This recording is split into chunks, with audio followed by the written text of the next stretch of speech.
जय हिंद, भारत माता की जय। जैसा कि हम जानते हैं कि कल हमने अपना फिजिकल ज्योग्राफी का जो पहला यूनिट है यूनिवर्स एंड सोलार सिस्टम का, उस यूनिवर्स एंड सोलार सिस्टम में यूनिवर्स एंड स्टेलर यूनिवर्सन यानी कि ब्रह्मांड और तारों की जो उत्पत्ति हुई उसके विषय में हमने अपनी जो वीडियो है बना दिया था। उस पर आपको सारी बहुत अच्छी तरीके से विश्लेषण कराते हुए सारे तथ्यों को बता दिया था। ठीक, अब आज हम उसी चैप्टर का यानी कि उसी चीज़ों का 10 मिनट के अंदर एक रैपिड रिवीजन करेंगे, जिससे वो सारी चीज़ें आपको रिकॉल हो जाएं, वो भी एक माइंड मैप के थ्रू। ठीक, तो चलिए प्रारंभ करते हैं इसको। ठीक, तो जो हमारा ये पहला हमने चर्चा किया था बेसिक कॉस्मोलॉजी। कॉस्मोलॉजी क्या है? जो कि ब्रह्मांड में उपस्थित सभी सेलेस्टियल बॉडीज हैं, जिसमें प्लैनेट्स हैं, एस्टेरॉइड हैं, ऊट क्लाउड हैं, स्टार्स हैं, सन हैं, गैलेक्सीज हैं, ब्लैक होल हैं, न्यूट्रॉन स्टार हैं। इन सब का हम वैज्ञानिक अध्ययन करते हैं, उसे हम क्या बोलते हैं? कॉस्मोलॉजी। ठीक, अब उसके बाद हमने ब्रह्मांड की उत्पत्ति के सिद्धांत के बारे में, जो कि बहुत सारे भूवैज्ञानिकों ने अपना अपना सिद्धांत दिया था, तो उसमें हमने सबसे महत्वपूर्ण सिद्धांत और स्वीकृत सिद्धांत बिग बैंग थ्योरी के बारे में चर्चा की थी। इसके साथ ही अन्य जो सिद्धांत थे, जैसे कि पल्सेटिंग थियरी डॉक्टर संडेजा द्वारा, और स्टेडी स्टेट थियरी हरमन वाल्डी द्वारा, और साथ में नेबुलर हाइपोथेसिस इमैनुअल कांट द्वारा, उनकी भी चर्चा की थी। ठीक, बिग बैंग थ्योरी 1931 में जॉर्ज लेमेत्रे द्वारा दी गई थी, और ये सब सर्वमान्य और सर्व स्वीकृत है। और इसका कहना था कि 13.8 बिलियन पूर्व एक क्या था? सिंगुलैरिटी था। उस सिंगुलैरिटी से हम एक विस्फोट होता है, और वो सिंगुलैरिटी क्या था? डेंस गैस और ये डस्ट पार्टिकल का एक छोटे से सिंगुलैरिटी थी, छोटा सा, और वहां से पूरा हमारा ब्रह्मांड विस्फोट होना चालू हुआ, और आज तक भी वो फैल रहा है। ठीक, यही था जॉर्ज लेमेत्रे का बिग बैंग थ्योरी 1931 में प्रस्तुत किया था। ठीक, एविडेंसेस ऑफ द एक्सपेंशन। तो अब भैया ये बता दिए कि ऐसा ऐसा हुआ, तो कुछ प्रमाण तो दिए होंगे, तो प्रमाण में क्या क्या पता चला? प्रमाण को एडविन हबल ने 1920 के समय में प्रस्तुत किया, जिसमें उन्होंने एक बताया cosmic microwave background. Cosmic microwave background का मतलब है कि जब ये विस्फोट हुआ तो उससे प्रकाश निकला, और वो प्रकाश आज भी ब्रह्मांड में हल्का हल्का हल्का अंजुलर के रूप में दिखाई देता है। और साथ में एक हमने क्या पढ़ा था? जब दो मैसिव ब्लैक होल का टक्कर हुआ था, तो वो ग्रेविटेशनल वेव्स आज भी ब्रह्मांड में है, और उस ग्रेविटेशनल वेव के साथ साथ एक साउंड भी ब्रह्मांड में है।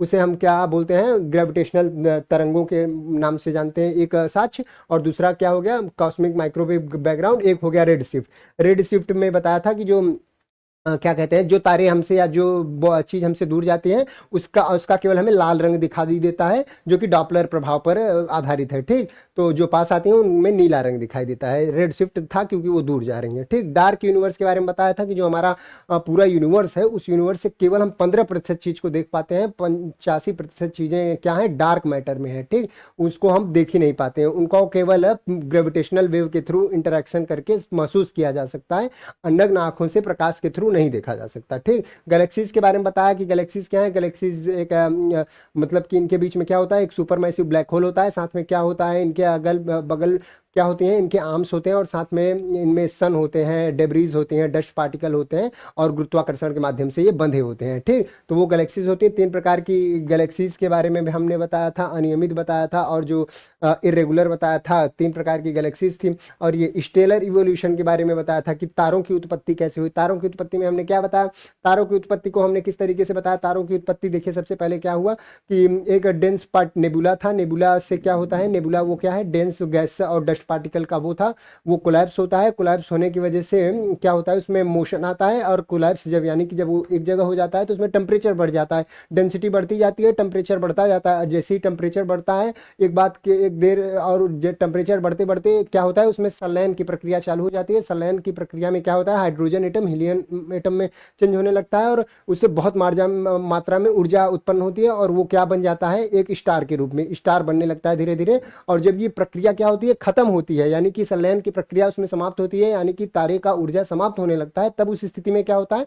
उस स्थिति में तारा क्या बनता है? रेड जाइंट, जिसे हम लाल दानव कहते हैं। लाल दानव जब बनता है तो उसको हम 2 तरीके से विभाजित करते हैं। एक लाल दानव को हम विभाजित करते हैं, अगर उसका मान लीजिए अब यहां तक पहुंच गया कोई तारा, रेड जाइंट बन गया, रेड जाइंट रेड जाइंट हो गया ये। ठीक, अब रेड जाइंट के बाद हम इसको 2 भाग में बांटते हैं। 2 भाग में एक भाग वो होता है जो, अगर इसका रेड जाइंट का जो हमारा साइज है वो क्या है? चंद्रशेखर लिमिट 1.43 सोलर मास से क्या है? कम है, तब हम उस वो क्या बन जाएगा? वो रेड जाइंट आगे चल के हमारा क्या बनेगा? प्लेनेटरी नेबुला में बनेगा, और फिर व्हाइट डॉर्फ, जिसे श्वेत वामन कहते हैं, व्हाइट डॉर्फ, श्वेत वामन, और फिर क्या बन जाएगा? वो ब्लैक डॉर्फ। ब्लैक डॉफ बन जाएगा, यानी कि काला वामन। तो अगर ये कब होगा, ये जब हमारा चंद्रशेखर लिमिट जो है चंद्रशेखर लिमिट से छोटा होगा इसका मास, जो हमारा रेड जाइंट है, ठीक। और अगर रेड जाइंट का जो हमारा मास है वो सूर्य के मास, यानी कि ये चंद्रशेखर लिमिट से क्या है, ज्यादा है, चंद्रशेखर लिमिट से ज्यादा होने के वो क्या होता है, वो रेड सुपर जाइंट होता है। और रेड सुपर जाइंट क्या बनता है आगे चल के, न्यूट्रॉन स्टार। और न्यूट्रॉन स्टार किस में बदल जाता है, न्यूट्रॉन स्टार हमारा ब्लैक होल में बदल जाता है, ठीक। तो ये हमारा क्या था, स्टेलर एवोल्यूशन। और फिर क्या होता है, उनका समाप्त हो जाते हैं इस तरीके से।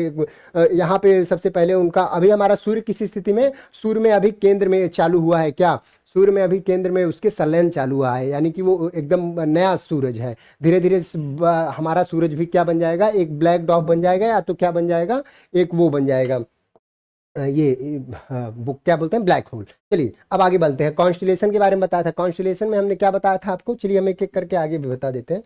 ये हमने कॉस्मोस बता दिया, एस्ट्रोनॉमी के बारे में बता दिया, मिल्की वे जो हमारी गैलेक्सी है, मिल्की वे जो कि हमारी गैलेक्सी है, और मिल्की वे में हम क्या रहते हैं, ओरियन आर्म्स में रहते हैं। ओरियन आर्म ये हमारी मिल्की वे है, उसके केंद्र में सेजिटेरियस ए नाम का क्या है, ब्लैक होल है। और ओरियन आर्म जो कि कहाँ से, इस सेजिटेरियस के केंद्र, यानी कि इसके केंद्र से 2600 प्रकाश वर्ष की लाइट ईयर की दूरी पर है। एक लाइट ईयर बराबर 9.46 इंटू 10⁻12 किलोमीटर होता है, ठीक। ये एक प्रकाश वर्ष के बराबर होता है। मैटर स्पेस के बारे में बता दिया, और ये एक्सपेंशन के बारे में, एविडेंस के बारे में मैंने बता दिया, डार्क यूनिवर्स के बता दिया, कॉन्स्टिलेशन के बारे में मुझे बताना है, ठीक। कॉन्स्टिलेशन में एक बात इसमें और समझ लीजिए आप, चलिए आगे बढ़ते हैं। पहले इसको आपको कॉन्स्टिलेशन के बारे में बताते हैं आपको।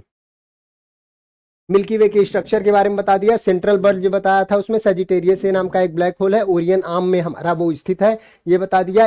इरेगुलर, इलिप्टिकल और क्या, स्पाइरल। हमारी जो मिल्की वे है किस तरीके की है, स्पाइरल है, यानी कि ये गैलेक्सी के प्रकार हो गए। स्टेलर इवोल्यूशन के बारे में हमने बता दिया, स्टेलर इवोल्यूशन में नेबुला का बर्थ होता है, प्रोटोस्टार, मेन सीक्वेंस में क्या होता है, इस जगह संलयन की प्रक्रिया चालू होती है, ठीक। और यहाँ पर आके खत्म हो जाती है ब्लैक डॉफ पे, यानी कि तारे का समाप्त हो जाता है, या ब्लैक होल। ये कब होता है, ये बनता है तब जब चंद्रशेखर लिमिट से ज्यादा होता है, और ये जब चंद्रशेखर लिमिट से उसका मास कम होता है, ठीक। अब बताते हैं, आगे चलते हैं कॉन्स्टिलेशन के बारे में। कॉन्स्टिलेशन में क्या है, कॉन्स्टिलेशन में हम पढ़ते हैं जैसे उर्सा मेजर, जिसे ग्रेट बियर के नाम से जानते हैं, ये तारा मंडल कहते हैं इसको, कॉन्स्टिलेशन को तारा मंडल, यानी कि कुछ तारों का समूह है जो कि एक विशेष प्रकार की आकृति बनाते हैं, इसे उर्सा मेजर, ग्रेट बियर भी कहते हैं।